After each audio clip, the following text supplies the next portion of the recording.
topo spécialisé vaccinologie pour notamment les patients immunodéprimés, les futurs greffés pulmonaires, etc. Et en fin de topo, je vous donnerai l'opportunité éventuellement de répondre à des questions concernant des patients, par exemple. On passe beaucoup par Omnidoc. Pour les différentes questions qui vous ont été envoyées, alors la dernière, la TROD, alors je ne suis pas sûr de l'avoir vu passer celle-là, sur les questions de sensibilisation, ce sera peut-être deuxième partie de la réunion, plus questions d'échange. Je n'avais peut-être pas préparé forcément des présentations là-dessus, mais j'espère répondre au fil de mon topo. Hein.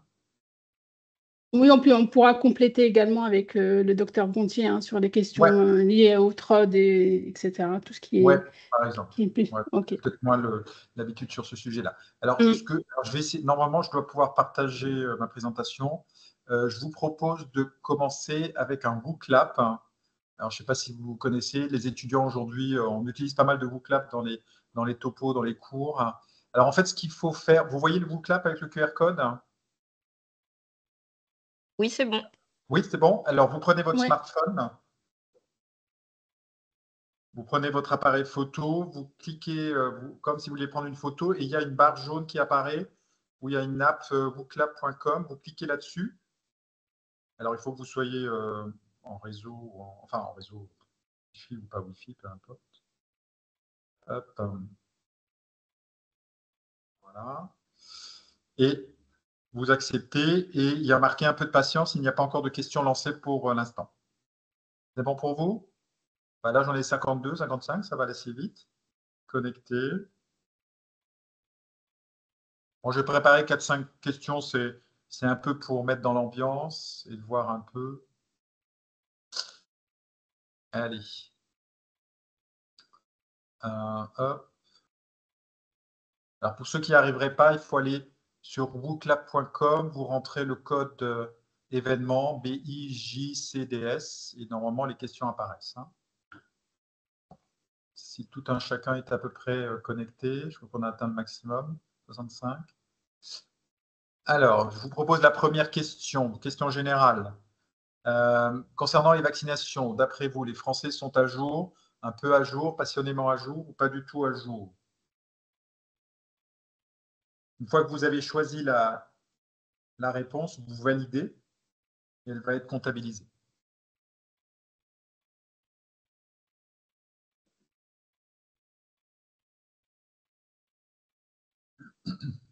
Là, je parle de vaccins en général.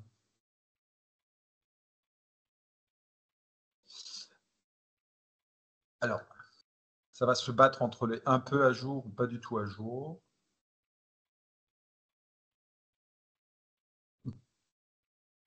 OK. Bon, je laisse la réponse, c'est une question ouverte, donc il n'y a pas de bonne ou de mauvaise réponse, mais c'est plus un ressenti. Vous verrez un peu avec les données de couverture tout à l'heure. Alors, deuxième question, je vous demande quelle est l'affirmation fausse parmi ces 4 affirmations. Il existe un vaccin contre l'infarctus du myocarde. Il est impératif de vacciner les enfants contre la grippe. Les sujets âgés nécessitent un vaccin plus dosé contre la grippe. Et les soignants n'ont aucun risque de mourir de grippe. Quelle est la mauvaise affirmation?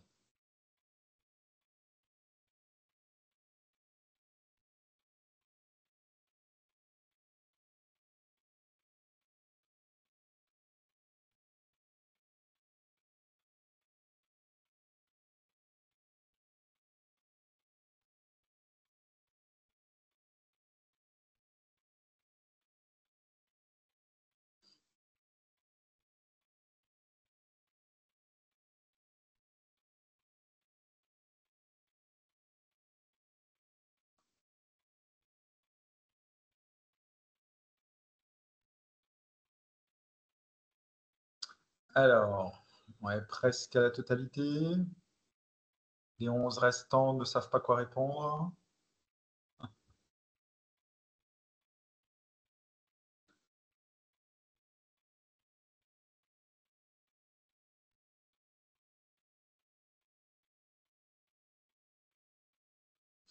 Alors là, je peux vous donner une réponse parce qu'il n'y en a qu'une seule fausse affirmation. C'est les soignants n'ont aucun risque de mourir de grippe. Là, c'est totalement faux. Hein. Question suivante. Alors, couverture vaccinale grippe. pour l'hiver qui vient de passer, 2023-2024, d'après vous, en comparatif par rapport à l'année 2022-2023, donc l'année d'avant, est-ce que la couverture vaccinale antigrippale est en augmentation? Est-ce qu'elle est identique ou est-ce qu'elle est en diminution? Donc sur l'hiver dernier par rapport à l'hiver d'avant.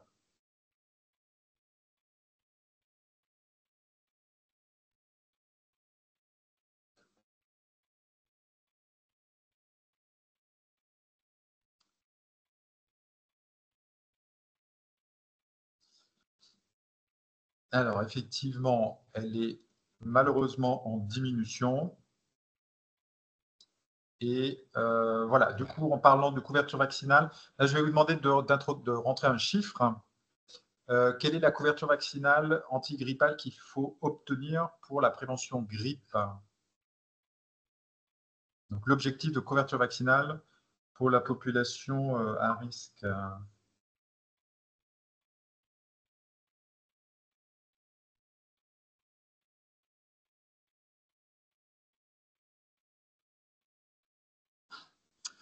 Alors, on a majoritairement plutôt du 80-70. Donc, on va se situer un peu entre ces deux chiffres, plutôt 80. Cela dépend du groupe d'âge. Ouais. L'objectif, non, 100%, on est en France, il ne faut pas oublier. Hein, on ne peut pas obtenir 100% de couverture vaccinale en France, ça, c'est pas possible. OK. Dernière question. Alors, d'après vous, il y a plusieurs réponses possibles.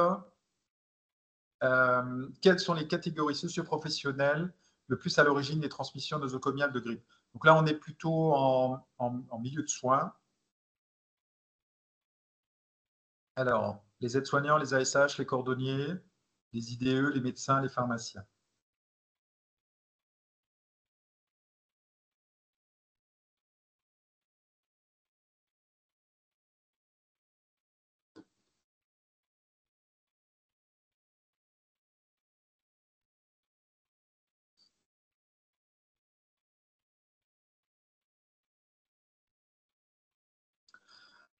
OK, donc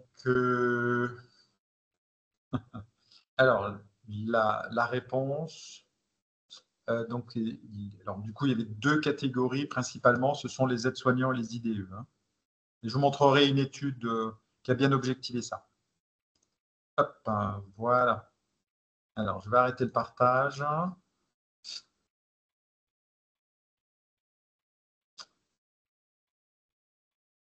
Et je vais repasser sur le topo.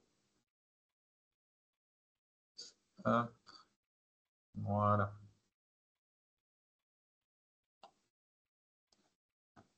OK. C'est toujours bon pour vous visionner le topo?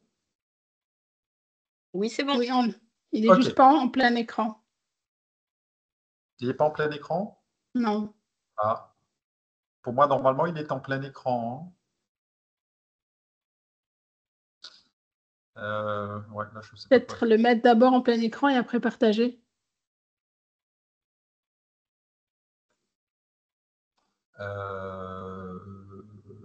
Ouais, peut-être. Mais alors, du coup, j'arrive plus à revenir sur Ah ma oui. page. C'est ça le problème. J'arrive plus à revenir sur le Teams. Allez, hop, hop.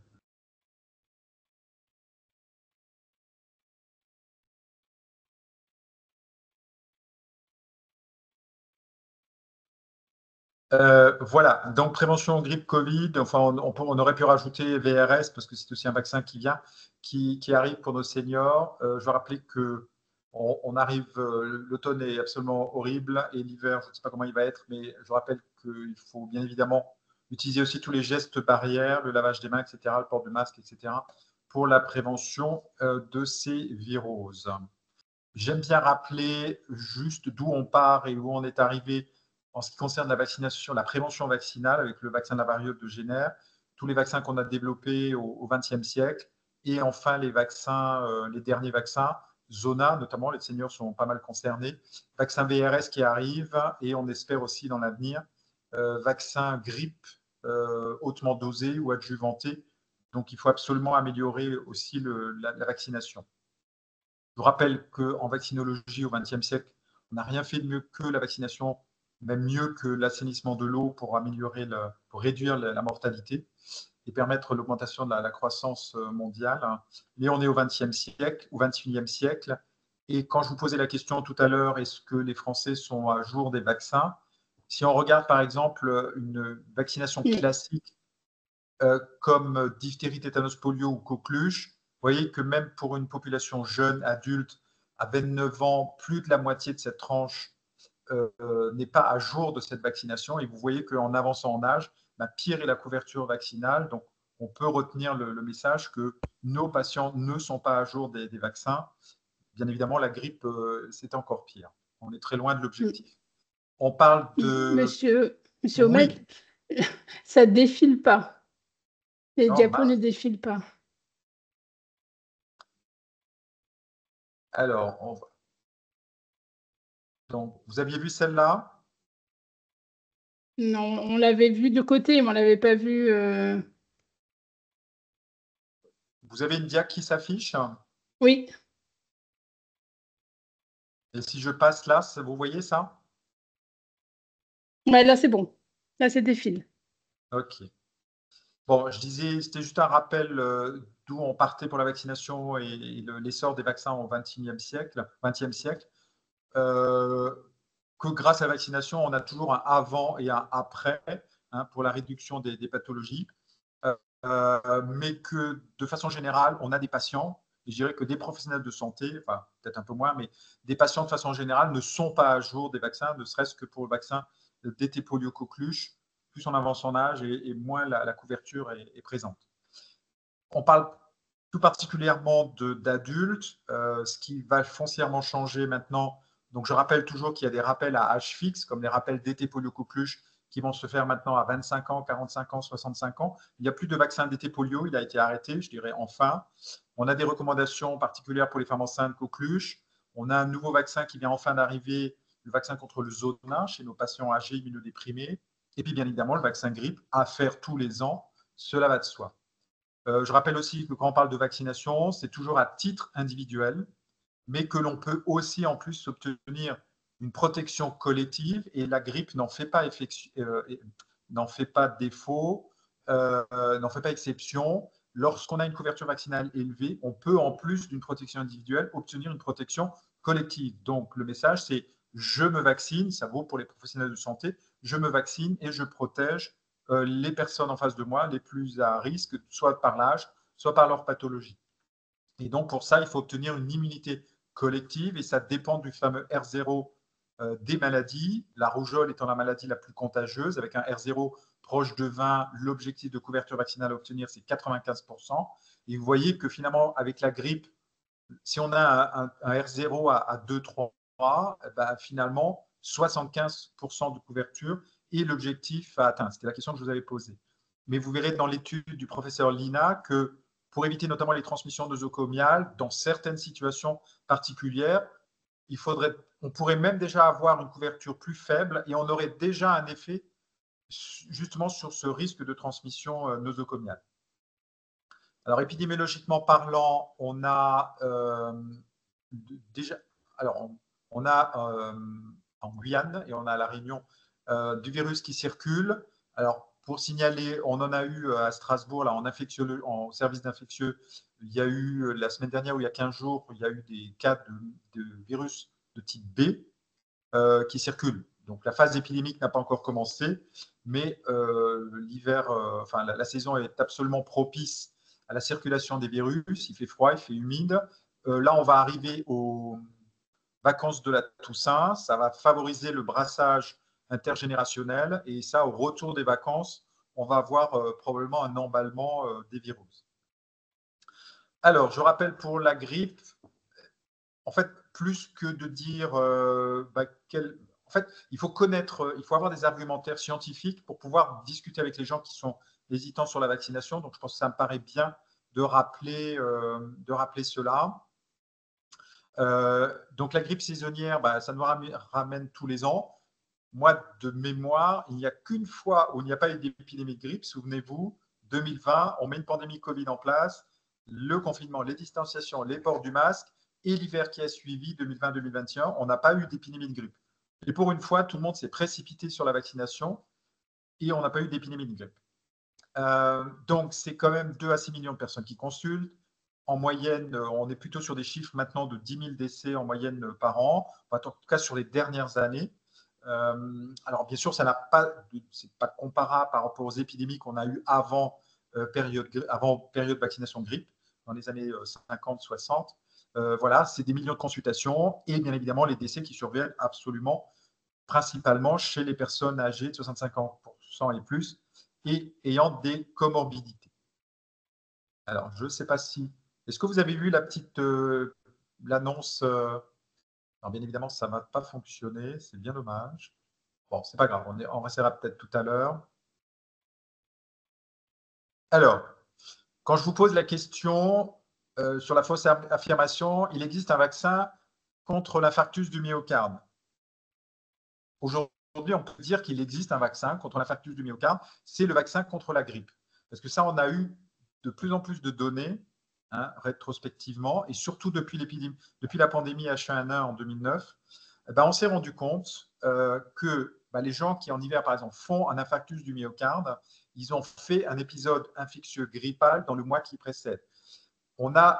Aujourd'hui, la grippe, ce n'est pas simplement l'infection symptomatique que l'on voit, principalement respiratoire, c'est bien évidemment des complications d'ordre cardiovasculaire ou neurologique, avec des AVC multipliés, le risque multiplié par 8 dans les 8 jours qui suivent, et l'infarctus du myocarde, le risque est augmenté fois 10 dans le mois qui suit l'épisode infectieux grippal. Bien évidemment, vous savez tous que les patients qui ont des comorbidités peuvent décompenser leurs problèmes sous-jacents, ne serait-ce que le diabète par exemple. Une grippe, ce n'est pas une maladie bénigne, ça c'est un argumentaire, ce n'est pas une maladie bénigne, c'est une décroissance, enfin, c'est une décompensation importante de son état physiologique avec possiblement perte d'autonomie. Ça, c'est pas négligeable. Et puis, la grippe fait aussi le lit d'infection à pneumocoque, dont le risque est fortement augmenté, d'où l'importance aussi, finalement, vaccination de grippe, vaccination pneumocoque chez les sujets âgés, par exemple. Donc, fait le lit des infections à pneumocoque, fait aussi le lit des infections à méningocoque. Et ça, on le sait effectivement en hiver. On a vraiment un parallélisme entre l'épidémie de grippe et les survenues de cas d'infection invasive à pneumocoque ou à méningocoque. Vous avez bien répondu à la question, effectivement, malheureusement l'an dernier, on n'est pas sur une stagnation, mais on a reculé sur les couvertures vaccinales, que ce soit chez les sujets de 65 ans et plus, et que ce soit aussi chez les plus jeunes, présentant des comorbidités, le recul a été encore plus important. Donc c'est véritablement une perte de chance. Alors, au niveau vaccination, ce qui est disponible pour cet hiver, c'est qu'il y a une des souches qui est nouvelle. Donc, c'est aussi peut-être une bonne raison de dire qu'il faut être vacciné parce qu'il y a un nouveau virus qui circule pour lequel il faut être protégé. Alors, on a quand même la chance, depuis 2-3 ans maintenant, de ne plus avoir une souche B Yagamata qui circule, ce qui fait que l'OMS a recommandé pour cet hiver que les vaccins, enfin, la recommandation des vaccins ne soit plus que des vaccins trivalents, parce qu'on n'a pas besoin d'avoir une prévention contre une souche qui ne circule plus. Alors, ceci dit, cette année, on aura encore des vaccins trivalents, et l'an prochain, 2025-2026, on va passer sur du vaccin trivalent. Ce qui est assez malheureux, c'est que cette année, on n'aura pas le vaccin hautement dosé qui était préférentiellement à recommander chez les patients 65 ans et plus en raison de leur immunosénescence. Ils répondent moins bien aux vaccins classiques, donc on augmente les doses d'antigènes. C'était le fameux FLULDHD qu'on avait l'an dernier. Et malheureusement, cette année, il n'est pas mis à disposition. C'est fort regrettable. Donc, on ne pourra pas protéger optimalement parce qu'il apportait quand même une protection de près de 25% de prévention supplémentaire sur le risque grippe et d'hospitalisation. Et on ne l'aura donc pas à disposition cette année. Donc, effectivement, il y a eu un DGS qui nous a signalé effectivement que le vaccin ne serait pas disponible cette année. Donc, on espère en tout cas qu'il le soit l'an prochain. Effectivement, donc c'était sur les bases des données américaines, avait montré, parce que ça fait plus de 10 ans qu'ils l'utilisent en Amérique du Nord, qu'il avait apporté une protection supplémentaire de prévention de grippe de près de 25% en utilisant ce vaccin hautement dosé chez les sujets de 65 ans et plus. Voilà, juste rappeler qu'il existe des vaccins cellulaires si on est allergique à la protéine de l'œuf. Et il y a, c'est une question que je ne vous ai pas posée. Ah si, c'est une question dans les affirmations. Effectivement, il faut recommander aujourd'hui de vacciner les enfants, notamment les enfants en bas âge, parce qu'ils sont le réservoir du virus grippal, qu'ils récupèrent à l'école, qu'ils vont ramener à la maison, qu'ils vont transmettre aux grands-parents, qui sont les personnes les plus à risque. Et la vaccination serait tellement simple chez les tout-petits, si on avait là aussi enfin à disposition ce vaccin nasal, qui est un vaccin vivant, donc contre-indiqué chez les enfants immunodéprimés, mais c'est un vaccin qui est recommandé chez les 2-17 ans. Et donc, si on avait cette possibilité-là, il n'y a pas de piqûre, il n'y a pas de douleur, on pourrait circonscrire le réservoir du virus grippal et donc finalement indirectement protéger nos seniors et les personnes les plus à risque. Alors, pour la question, quelles sont les catégories socioprofessionnelles les plus à risque? Donc là, c'est une étude qu'avait fait professeur Lina, qui est le responsable du CNR des virus grippaux, virus respiratoires et virus grippaux. Il avait constaté qu'effectivement, dans les services hospitaliers, lorsque vous aviez, c'est la ligne rouge, lorsque vous avez une équipe de professionnels de santé qui sont bien vaccinés contre la grippe, ben, il y a moins de risque de transmission de grippe nosocomiale. On n'est jamais à zéro sur le risque, et bien évidemment, même à 100%, un patient peut toujours être à risque. En tout cas, c'est une observation qu'il avait faite dans les services. Alors, bien évidemment, c'est quand même mieux de le montrer de façon scientifique. Il a donc proposé une étude pendant une quinzaine de jours, en période hivernale, en période d'épidémie de grippe, et toute personne professionnelle de santé, quel qu'il soit, portait un badge, tout comme les patients. Vous voyez ici le badge. Et dès que vous étiez en contact du patient, bah, le contact était enregistré, donc on obtenait une fréquence et on obtenait la durée aussi, ce qui permettait de l'importance du contact entre les personnes. Donc au bout des 15 jours, on récupère ces badges, on en fait une analyse et il en ressort la chose suivante, c'est en bas à gauche. Vous avez du côté des patients, du côté des soignants.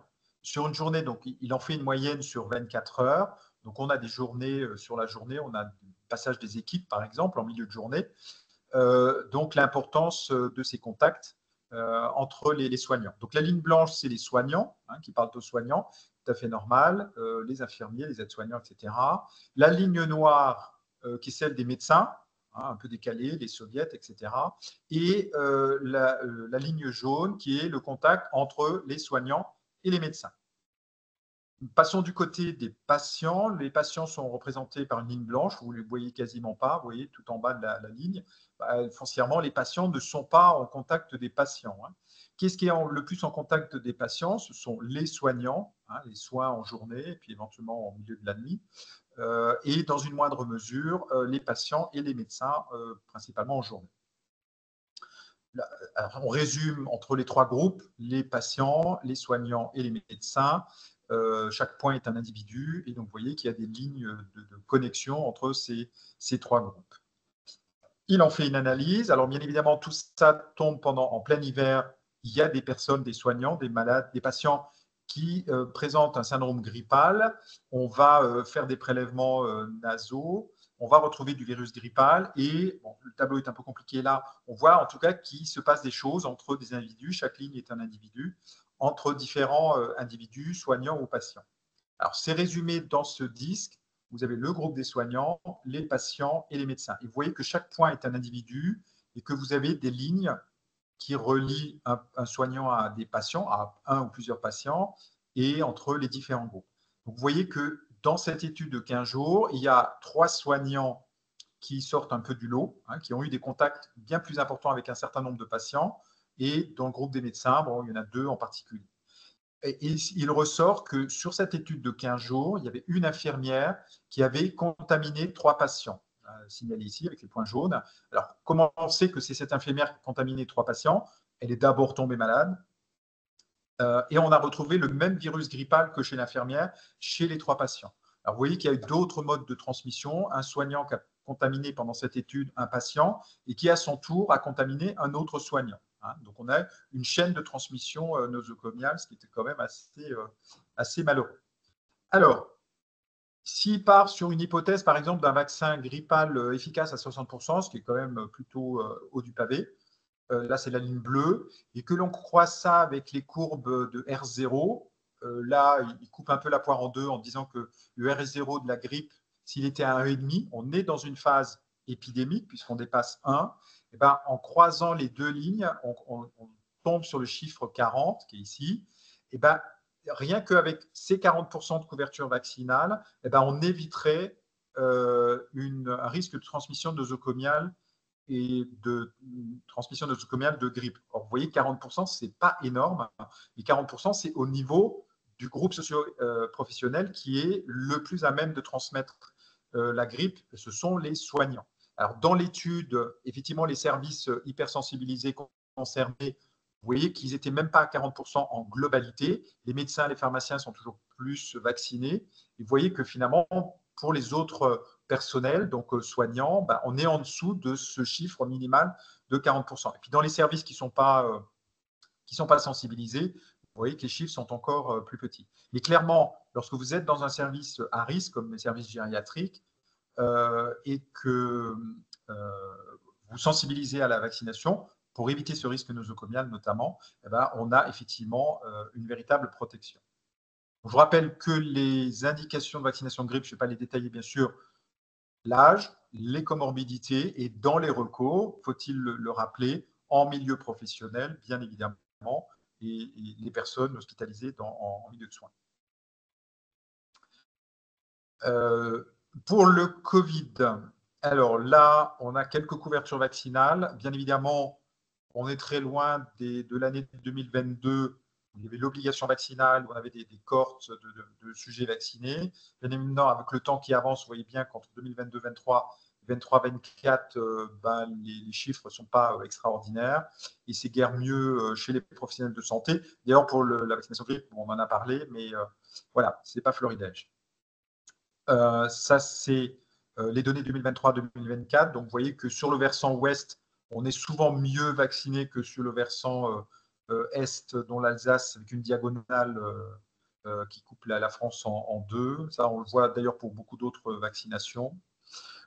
À dire que la surveillance, bien évidemment, du virus Covid continue. Et vous savez, depuis maintenant début de l'épidémie, on a un reflet, parfois un peu indirect, de la présence du virus dans les eaux usées qui permet de se mettre éventuellement en parallèle par rapport à l'épidémie. Et en fin 2024, là, on a plutôt une tendance à l'augmentation de la présence de ce virus dans les eaux usées. Alors, paradoxalement, en parallèle, on est plutôt, bien que vous entendez probablement beaucoup de cas de Covid autour de vous, on est plutôt sur une petite décroissance. Mais comme je l'ai dit tout à l'heure pour la grippe, là, on arrive aux vacances de la Toussaint, donc brassage intergénérationnel. Donc, effectivement, on peut s'attendre à ce qu'il y ait effectivement une remontée au niveau des cas de Covid. Au niveau génomique, l'an dernier, on était vacciné avec du vaccin XBB. Le XBB, alors c'est la partie bleu clair, et la partie jaune avec les sous-variants sont maintenant du JN1 qui circulent. Et donc tout ça, c'est des sous-variants du JN1, et d'où l'importance de cette vaccination qui commence aujourd'hui officiellement, puisque quand vous regardez sur l'arbre phylogénique des virus, vous voyez, tout le sous-groupe XBB se situe ici, alors que le JN1 est une autre branche du BA2, une autre branche. Donc, on se situe quand même un tout petit peu loin maintenant du XBB. Donc, il ne faut surtout pas croire que le vaccin qu'on a fait l'an dernier ou au printemps, aujourd'hui, nous protège du JN1, puisqu'on est quand même sur un arbre phylogénique un tout petit peu éloigné. D'où l'importance d'un rappel supplémentaire. En hospitalier, là, on va avoir demain après-midi du vaccin adulte. Là, on attend encore du pédiatrique et du nourrisson, mais le vaccin ARN est bien évidemment adapté à la souche circulante actuelle. Je vous remets juste, ça c'était les recos l'an dernier au mois de septembre où on était sur du variant XBB. Les recos n'ont pas changé, c'est toujours l'âge, c'est les comorbidités, les femmes enceintes, les patients en EHPAD, en USLD, bien évidemment. Toute personne vivant dans l'entourage d'une personne à risque, y compris les professionnels de santé, bien évidemment. Tout ce que je voulais montrer ici, c'est il y a une étude qui a montré que, alors souvent les gens, c'est assez marrant, ils disent « Oh, mais j'ai fait ma 4e dose, ma 5e dose, ma 6e dose ».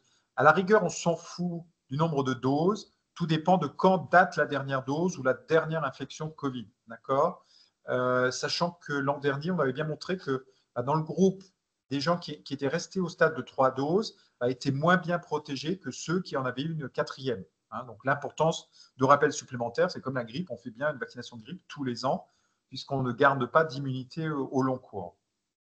Donc ça, c'était les recours en fonction des tranches d'âge. Alors, la question a été posée sur les effets secondaires. Bon, je crois que maintenant, on a suffisamment de recul. Il n'y a plus aucune nouveauté sur les effets secondaires. Ça va être assez général sur les vaccinations. Bien évidemment, il y a eu les cas de myocardite survenus après des vaccinations, mais qui sont toujours beaucoup moins sévères que des myocardites qui surviennent après une infection Covid. Et aussi, éventuellement, des inquiétudes sur le syndrome de Guillain-Barré. Là, il y a eu des études publiées de pharmacoépidémiologie qui montraient que avec les vaccins ARN, on n'avait pas de risque particulier. On l'avait eu sur le vaccin adénovirus. Par contre, ne pas oublier que finalement, l'infection Covid, ça entraîne un risque de syndrome de Guillain-Barré, bien évidemment. Donc, la recommandation vaccinale Covid, qui se met en parallèle avec la vaccination grippe là, cet hiver. Donc, c'est une dose maintenant avec la vaccination grippe. Pour les patients à haut risque, notamment par l'âge, on va plutôt être sur une 2e dose au printemps. Donc, de façon pratico-pratique, c'est en fait ce qui s'est fait cette année. On a eu cette campagne de vaccination au printemps jusqu'à peu près au milieu de l'été et maintenant qui reprend pour l'hiver. Alors, il est vrai que dans les recos, on dit les patients en EHPAD, en USLD, les patients plus de 80 ans, on devrait faire un rappel tous les 3 mois. Lorsqu'on a du vaccin, c'est tout à fait possible, ce n'est pas le problème. Mais cet été, effectivement, c'est une application qui ne pouvait plus se faire puisqu'il n'y avait strictement plus aucun vaccin disponible en pharmacie. Alors, il faudra qu'on discute parce que dans vos questionnements, vous avez parlé de l'intérêt d'un vaccin combiné. Alors, il faut juste que ce soit clair entre de quoi on parle. Vaccin combiné, ça veut dire que dans le même vaccin, vous avez une souche Covid, la souche Covid, et les souches grippe. Ça, c'est ce qu'on appelle un vaccin combiné. Pour l'instant, le seul vaccin combiné qu'on peut avoir, c'est du vaccin ARN messager, bien évidemment. Par contre, il est recommandé de faire une co-administration, c'est-à-dire que dans la même séance vaccinale, à partir d'aujourd'hui, vous pouvez avoir en même temps le vaccin contre la grippe et le vaccin contre le Covid, mais ça se fait en 2 injections distinctes, un à droite, un à gauche. Voilà, et ça, ce n'est pas du vaccin combiné. Le seul vaccin combiné, ça va être le vaccin ARN messager. Alors, on a même des développements maintenant de vaccins trivalents. On va avoir du grippe, du Covid et du VRS pour les seniors.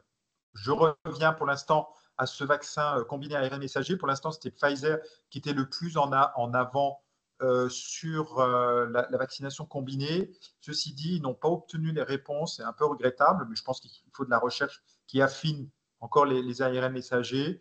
Sur une des réponses des souches grippe B, on n'a pas atteint effectivement les objectifs d'immunité de protection. Donc, il y a de la recherche. Ceci dit, Moderna avance aussi sur un vaccin bivalent, donc un vaccin combiné.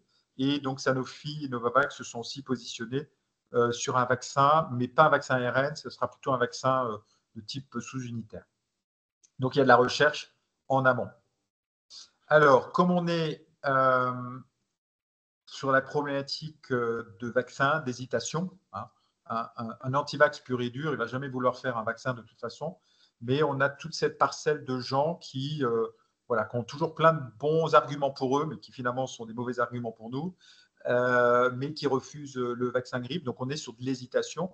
Et c'est là où on intervient. On peut parler d'entretien motivationnel, on peut utiliser des affiches, etc. etc. Et c'est là où on doit avoir toutes ces connaissances en tête pour pouvoir effectivement apporter, bien sûr, des informations scientifiques valides pour ça. Donc, on peut s'aider aussi d'affiches. Hein. Avec l'ARS, on avait fait notamment pour les personnes immunodéprimées, les personnes fragiles, une affiche grippe pneumocoque, hein, cherche personne fragile. C'est vraiment tout à fait ce genre d'affiche de sensibilisation qu'on peut utiliser. Voilà. Donc, j'en termine là. Donc, Virus Grippe qui cherche effectivement partenaire pour passer l'hiver. Et sachez que pour les professionnels de santé, on met à disposition. Enfin, je fais de la téléexpertise par OmniDoc pour ça. Hop. Alors, je vais essayer de vous mettre ça. Hop.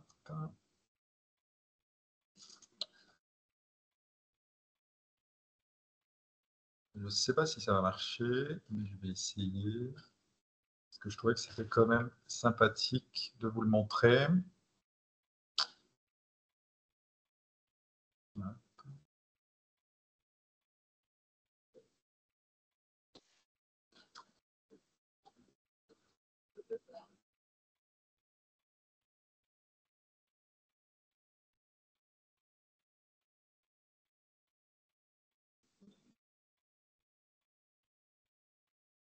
Alors, je retourne là-dessus. Alors, juste un dernier partage, parce que c'est quand même la campagne officielle. J'espère que ça va marcher. Oui, ça va marcher. Hop.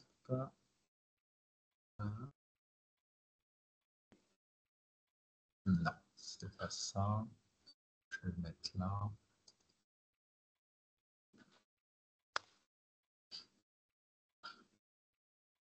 Plus femmes enceintes.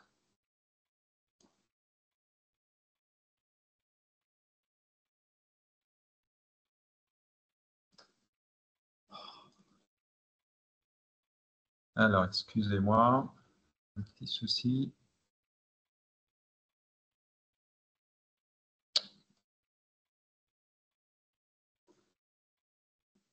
Bon, on va y arriver.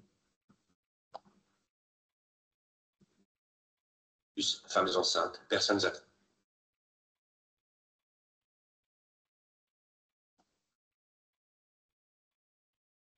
Pronto, c'est Ludo qui simplifie vos finances. Pronto, et c'est fait. Plus femmes enceintes.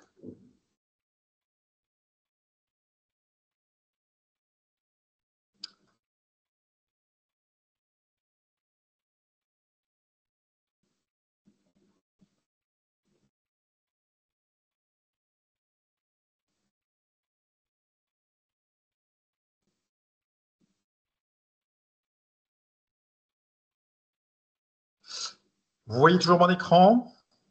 Oui. Oui. On voit le début de la vidéo là.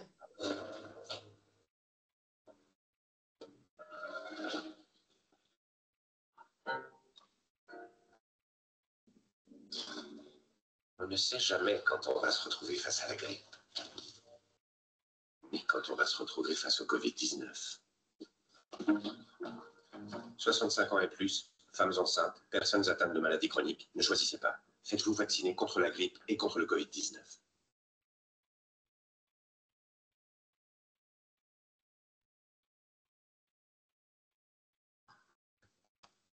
Voilà.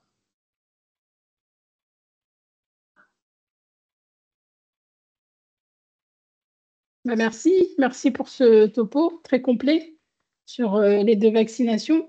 Est-ce qu'on peut prendre peut-être quelques questions en direct ou sur le chat? Sur le chat, je ne vois rien. N'hésitez pas à ouvrir vos micros pour poser vos questions.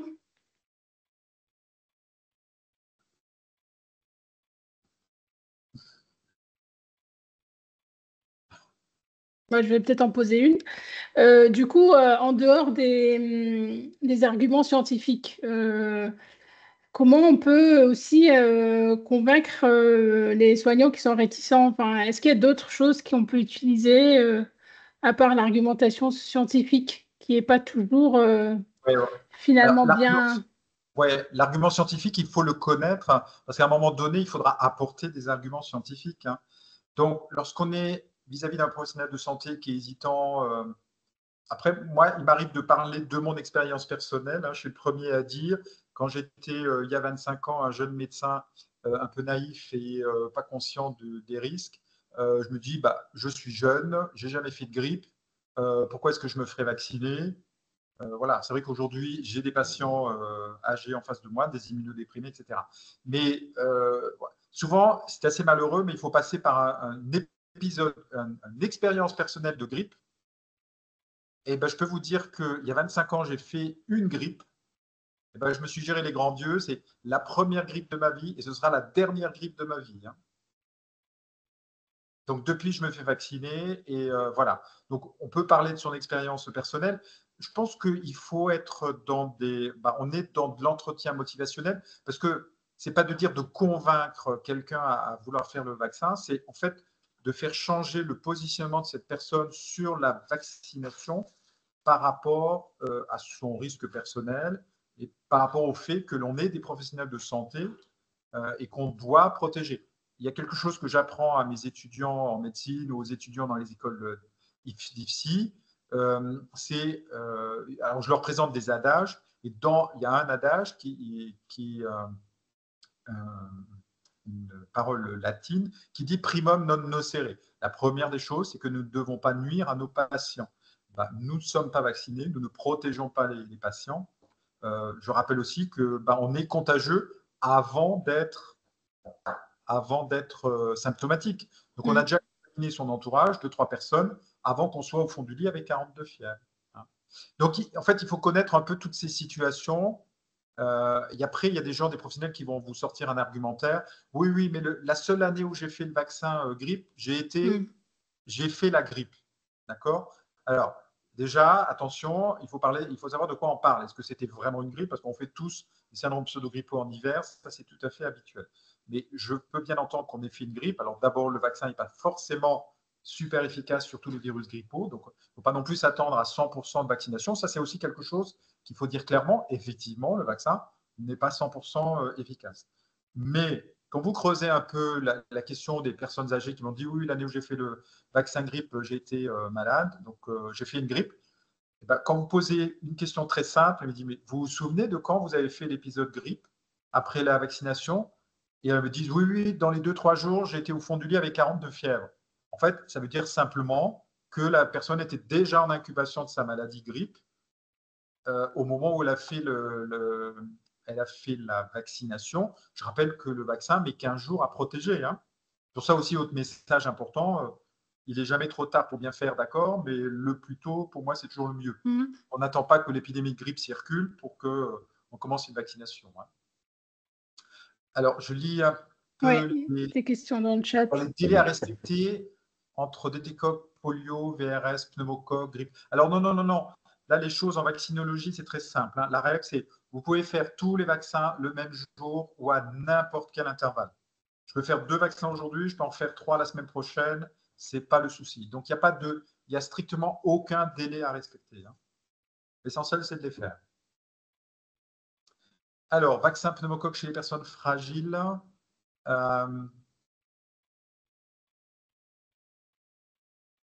Alors, faut-il faire la promotion en même temps que la grippe et que faire si nous n'avons pas l'information de la dernière injection? Alors, on parle de la dernière injection pneumocoque, je suppose. Alors, là, je vais répondre simplement. Là, si on est de la prévention des infections invasives à pneumocoque, le principe, les patients ne sont pas à jour des vaccins. Si on parle des patients avec des comorbidités, hein, pour l'instant, malheureusement, en France, l'âge n'est pas reconnu comme une indication de vaccination pneumocoque. Pour moi, à 65 ans, on devrait vacciner systématiquement toute personne à 65 ans et plus contre le pneumocoque. D'ailleurs, les études ont montré que si on fait grippe et pneumocoque en prévention, on a vraiment un effet bénéfique sur la réduction de mortalité. Pour les patients avec des comorbidités, on peut estimer aujourd'hui que 95% de ces patients ont eu 0 vaccin pneumocoque. Donc, il n'y a pas de risque de refaire une vaccination. De toute façon, aujourd'hui, on est sur du vaccin conjugué 20 valent, le Prevnar 20. Voilà, donc si on a un doute sur ce qui se serait éventuellement fait avant, il n'y a pas de souci pour vacciner. Et qu'est-ce que vous pensez du fait de rendre obligatoire la vaccination grippe auprès du personnel? Mais moi, je suis à 100% en faveur de l'obligation vaccinale. Vous savez bien qu'il n'y a que l'obligation qui marche en France. Pour les vaccins des nourrissons, pourquoi est-ce qu'on a rendu les vaccins obligatoires? C'est pour avoir 95% de couverture vaccination coqueluche. C'est l'objectif de couverture vaccinale pour la coqueluche.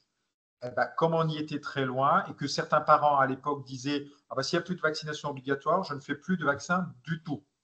À titre individuel, les parents peuvent sacrifier leur enfant pour la recherche scientifique et pour les médecins, hein, parce qu'il faut bien qu'on apprenne des choses. Voilà. Mais en termes de santé publique, c'était absolument catastrophique. Donc, il y a déjà 10 ans, il était question de mettre cette vaccination grippe obligatoire. Et d'ailleurs, ça n'a pas été retenu par l'avis de la HS récemment, parce que je pense que c'est effectivement très compliqué. Parce qu'il faudrait quand même mettre à vérifier l'obligation vaccinale tous les ans. Et vous savez bien que si vous ne répondez pas à une obligation vaccinale, vous ne pouvez plus travailler. Donc, je pense qu'il faut faire appel à la conscience professionnelle. Voilà. On fait plein de choses, même si elles ne sont pas obligatoires. Et la grippe, le vaccin grippe fait partie de celle-ci. Alors, on pourrait faire des autres alternatives. Il y a quelques années, je sais que des établissements, des directeurs d'établissements qui avaient mis en place, soit vous ne vous faites pas vacciner grippe, eh ben, vous aurez une obligation du port du masque pendant tout votre temps de travail, le temps de la saison hivernale. C'est vrai qu'avec le Covid, maintenant, on est plutôt, enfin, j'espère que dans les services, on garde encore un peu ce réflexe masque, mais quelque part, comme en plus, on est contagieux avant d'être symptomatique, effectivement, pendant la saison hivernale, c'est port du masque non-stop. Et pour enfoncer le clou, on pourrait porter du FFP2. Vous n'imaginez pas la joie. Hein. Donc voilà, c'est le vaccin, oui. Sinon, port du masque, hein, non-stop. Est-ce qu'il y a d'autres questions?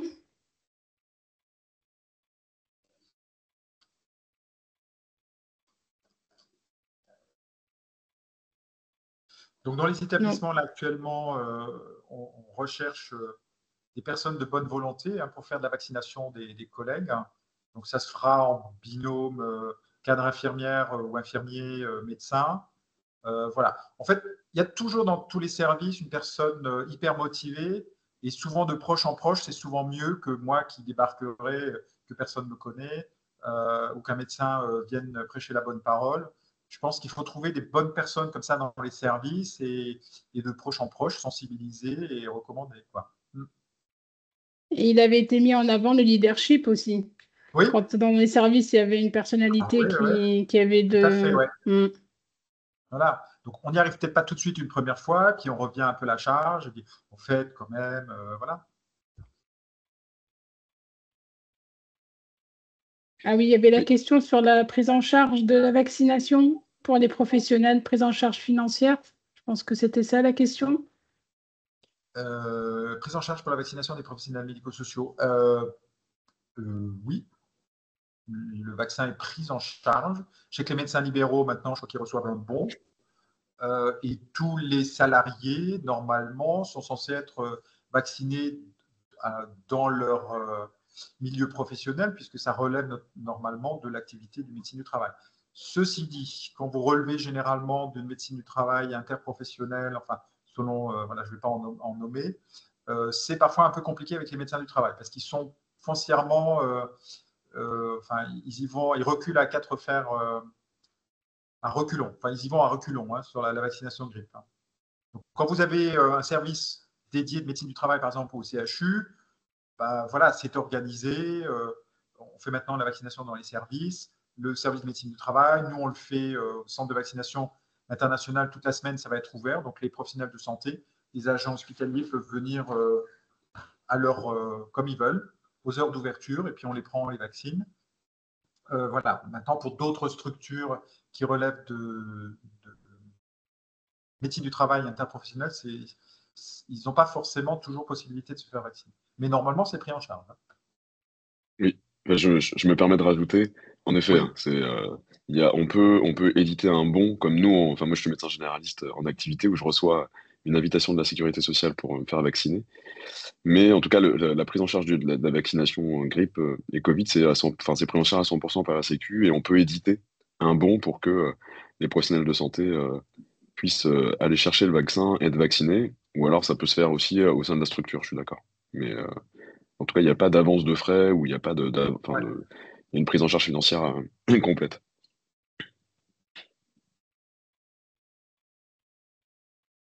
Après, il y avait aussi une question sur les TROD, donc les TROD multiplex. Moi, j'ai vu un avis de l'HAS qui est sorti il n'y a pas longtemps. Pour le moment, ils ne sont pas remboursés au fait au niveau de la ville.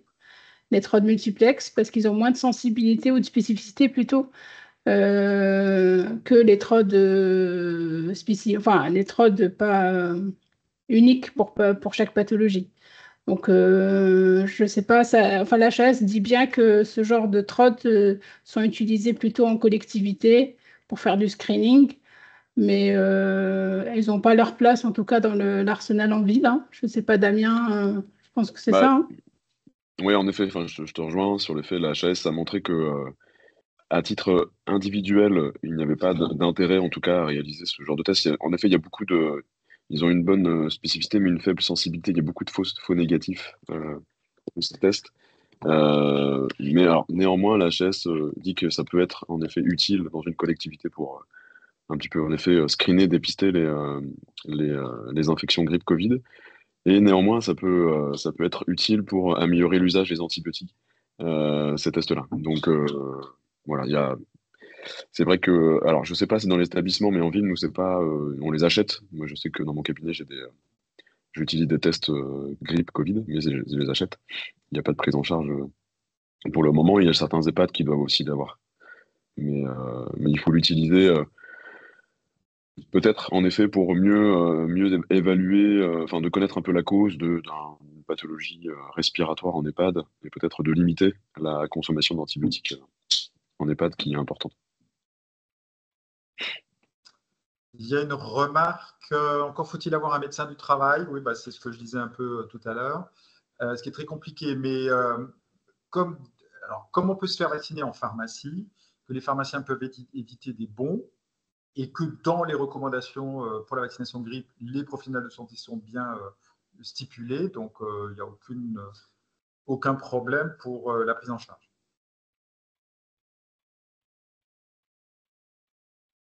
Ok, donc on arrive à la fin il est 15 heures, on avait dit 1 heure.